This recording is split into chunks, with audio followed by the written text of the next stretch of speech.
harapan kita penuntutan ini juga mengikuti pola-pola yang sudah ada dalam persidangan, bukti-bukti dan fakta-fakta, sehingga tuntutannya harusnya lepas atau tuntutnya adalah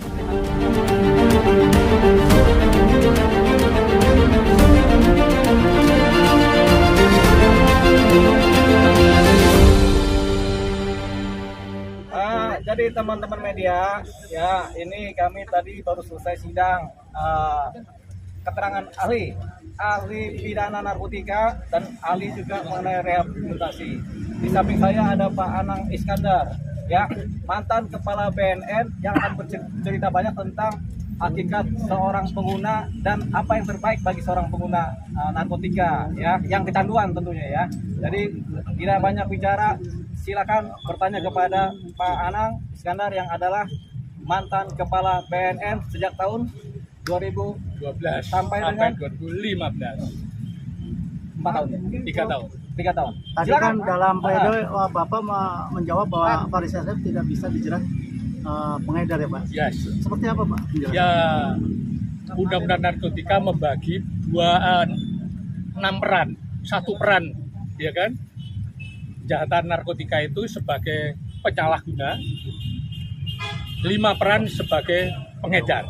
Nah, Farid ini, ya kan, dia membeli narkotika untuk dikonsumsi. Artinya yang bersangkutan penyalahguna bagi diri sendiri.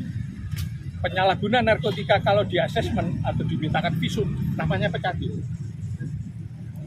Namanya pecandu. Nah, pecandu ini wajib dihukum rehabilitasi.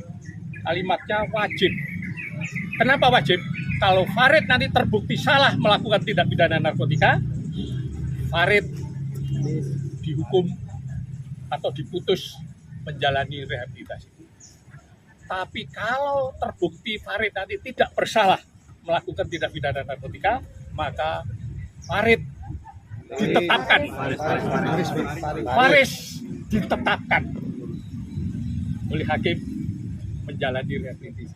Artinya rehabilitasi wajib, baik salah maupun tidak salah terhadap penyalahguna itu wajib direhabilitasi. Ya, terbukti salah. Tetapi kalau menggunakan paradigma hukum pidana, maka kalau terbukti salah penjara, itu masalahnya. Dan kalau tidak terbukti salah dibebaskan, itu hukum pidana. Sekali lagi, ya kan?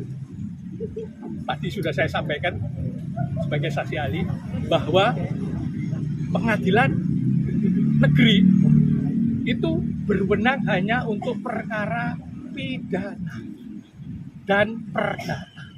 Sedangkan perkara narkotika tidak ada kewenangan pengadilan negeri karena Undang-Undang Narkotika yang mengatur masalah narkotika sebagai obat. Penanggulangannya secara kesehatan dan secara pidana. Nah, terhadap penyalahguna seperti Farid itu harus dilakukan pendekatan kesehatan. Dia sudah tua, badannya habis. Itu membuktikan dia adalah pecandu. Dia tidak mikir makan, yang dipikir adalah bagaimana caranya secara rutin dia tidak sakau. Karena narkotika itu obat. Nah ini, jadi pemahaman ini penegak hukum. Mulai dari hakim, jaksa, bahwa pendekatan penyelesaian masalah narkotika kesehatan tidak merugikan. Kalau dipidana, negara itu rugi. Ya, pengadilan, berapa biaya infrastruktur, penegakan hukum. Padahal kalau direhabilitasi, biayanya murah. Simple, tidak banyak masalah.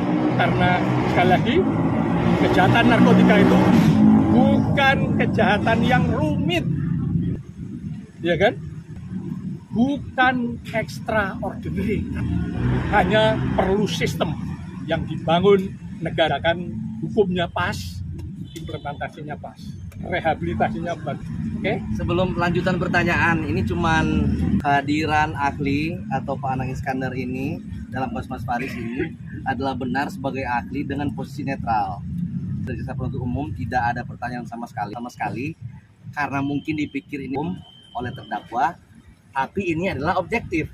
Karena sebagai pengamat narkotik melihat saya hukum oleh negara. Garis bawahi, terima kasih teman-teman. Bang, Kenapa? setelah mendatangkan ini. Setelah nanti ada penuntutan, cuman kan tadi sudah status pengguna di sidang. Itu memang belum ada khusus pengadilan narkotika, tapi pengadilan negeri berwenang. Nah ini memang seharusnya langsung direhab. Makanya kepekaan dari penyidik, kepekaan dari majelis hakim untuk menentukan apa. Kita sudah dapat fakta-fakta dari persidangan terdahulu bahwasanya seorang parat yang pernah direhab tapi kemudian masih pengguna. Pasal-pasal yang didakwakan semua kan adalah pasal mengenai pengedar.